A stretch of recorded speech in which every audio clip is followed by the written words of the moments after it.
Hello everyone, hope you all are doing good. So इस video में मैं यहाँ से स्टैटिस्टिकल इन्फरेंस स्टार्ट करने वाली हूँ और वीडियो पे मैं नंबरिंग कर दूंगी, तो आप लोग उससे प्लेलिस्ट में जाके उसे चेक कर सकते हैं। और इसके साथ ही साथ मैं जो डिस्ट्रीब्यूशन के क्वेश्चंस एंड उसके एग्जाम्पल जो हैं वो कर रही हूँ, तो वो तो मैं करती ही रहूँगी। और साथ में मैं ये भी स्टार्ट कर रही हूँ। सो आप लोग प्लेलिस्ट में जाके जो मैंने लिस्ट बनाई हुई है उसमें जाके आप लोग चेक कर सकते हैं। सो मैंने कुछ यहाँ पे पॉइंट्स लिख लिए हैं जो कि ज़रूरी हैं स्टैटिस्टिकल इन्फरेंस को स्टार्ट करने से पहले। सो पहला क्वेश्चन तो यही आता है कि स्टैटिस्टिकल इन्फरेंस होता क्या है।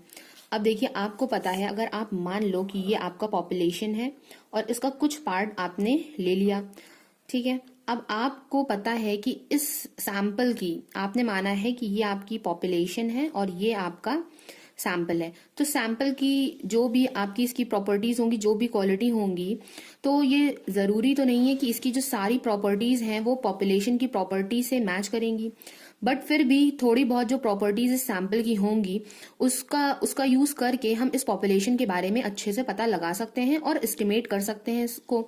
सो ये जो प्रोसेस होता है इसको ही स्टैटिस्टिकल इन्फरेंस बोला जाता है। अगर दूसरे वर्ड में हम लोग समझना चाहें तो हम लोग ये कह सकते हैं कि हमारे पास जो भी नोन चीज है, या हम लोग कह सकते हैं हमारे पास जो भी नोन थिंग है, उसकी हेल्प से हम अननोन को एस्टिमेट कर लें, तो इसी प्रोसीजर को हम क्या बोलते हैं? स्टैटिस्टिकल इन्फरेंस बोलते हैं। तो आपका जो नोन थिंग है वो आपका सैंपल हो जाएगा और जो आपका अननोन है वो आपकी पॉपुलेशन हो जाएगी, जिसके बारे में हम लोगों को हमेशा जानने की जरूरत होती है। सो ये हो गया आपका फर्स्ट। अब सेकंड देखिए क्या होता है, what is estimation. So estimation में देखिए, हम ये अगर सपोज करें कि जो भी हमारी पॉपुलेशन है वो कम्प्लीटली अननोन है, इस पॉपुलेशन के बारे में हमको कुछ भी नहीं पता है, बट हमारे पास एक सैंपल है जिसके बारे में हम काफी कुछ जानते हैं। तो इस सैंपल के बेसिस पे अगर हम इस पॉपुलेशन को एस्टिमेट कर रहे हैं तो इसको ही हम लोग बोलते हैं एस्टिमेशन। फॉर एग्जाम्पल, अगर मान लीजिए कि कोई बच्चा है, हमको उसके बारे में अच्छे से नॉलेज है, अगर वो बहुत ही मिसचीफ है और बहुत शरारतें करता है, तो हम लोग उसका जो भी मतलब एक्टिविटीज होंगी उसके अकॉर्डिंग पे हम लोग जज कर सकते हैं कि इसके घर का एनवायरनमेंट कैसा होगा, कैसे इसके घर का माहौल होगा।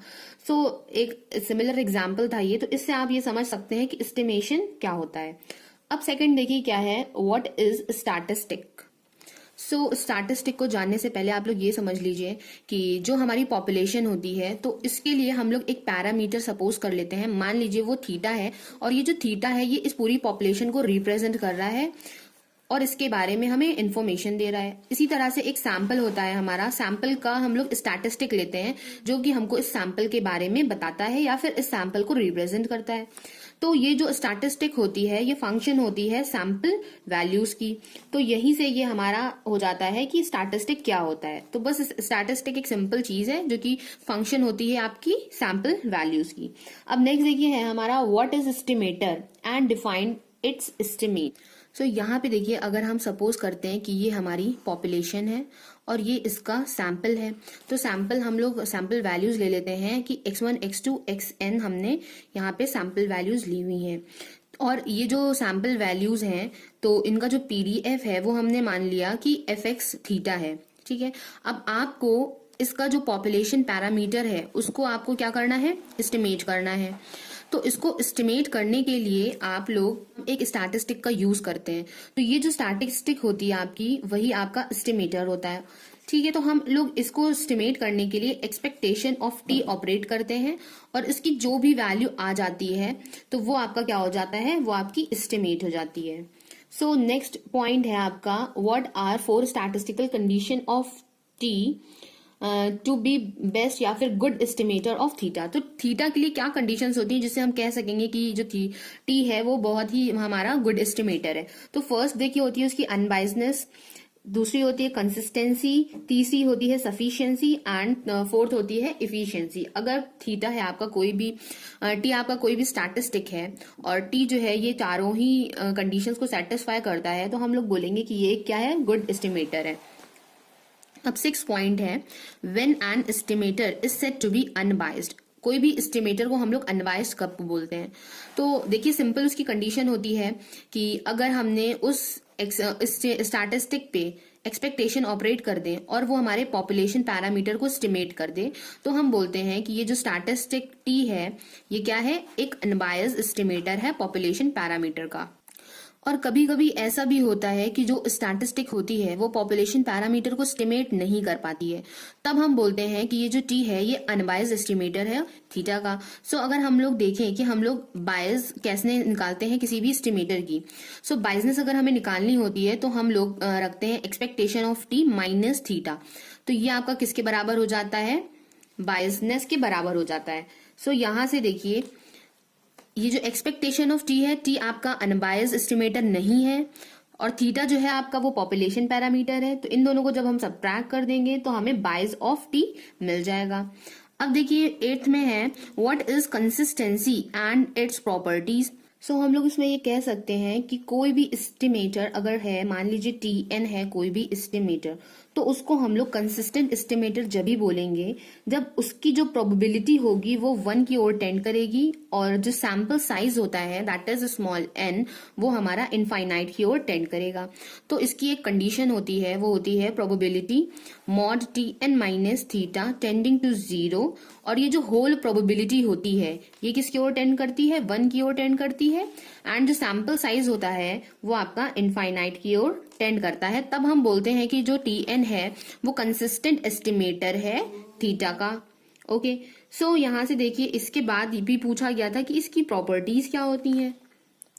सो इसकी पहली प्रॉपर्टी ये कहती है कि जो भी हमारी मतलब कंसिस्टेंसी की प्रॉपर्टी है तो इसमें जो टी एन होता है, एस्टिमेटर आप कह लीजिए या स्टैटिस्टिक बोल लीजिए, और ये जो पॉपुलेशन पैरामीटर है थीटा, इन दोनों का जो डिफरेंस है ये क्या होना चाहिए, बहुत ही स्मॉल होना चाहिए। सो जैसे जैसे हम लोग सैंपल साइज को बढ़ाते जाएंगे तो ये जो हमारी प्रोबेबिलिटी है ये हमें बहुत ही ज्यादा एक्यूरेसी इसकी बहुत ही ज्यादा परफेक्ट मिलेगी हमको।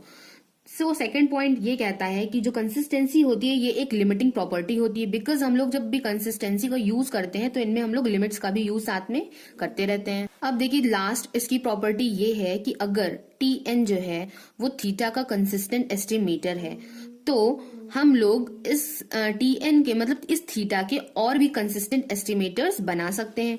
बिकॉज आप लोगों ने देखा होगा कि कभी कभी इस तरह के क्वेश्चंस किए होंगे कि अगर हम लोग एक्सपेक्टेशन ऑफ टी निकालते हैं तो वो जैसे थीटा बाय एन आ गया, तो इसका अगर हम लोग को कंसिस्टेंट एस्टिमेटर निकालना होता है तो हम लोग क्या ऑपरेट करते हैं, लिमिट इस तरह से है, मान लीजिए ये थीटा बाय एन इस तरह से। सो यहां से हम लोग ऑपरेट करते हैं limit n is tending to infinite expectation of T. तो यहां से एन की वैल्यू में जब इनफाइनाइट रखते हैं तो ये टर्म 0 हो जाता है और हमको ये टर्म थीटा मिल जाता है। तो देखिए एक हमको यहां से ये मिला है, तो इसके अलावा भी हम लोग और इसके कंसिस्टेंट एस्टिमेटर्स बना सकते हैं। मान लीजिए यहाँ पे 1/n² भी हो गया, तो देखिए ये इसकी फॉर्म चेंज हो गई। तो बस सिंपल इसका मतलब यही है कि अगर हमको एक कंसिस्टेंट एस्टिमेटर पता है तो हम लोग उसके और भी कंसिस्टेंट एस्टिमेटर्स बना सकते हैं।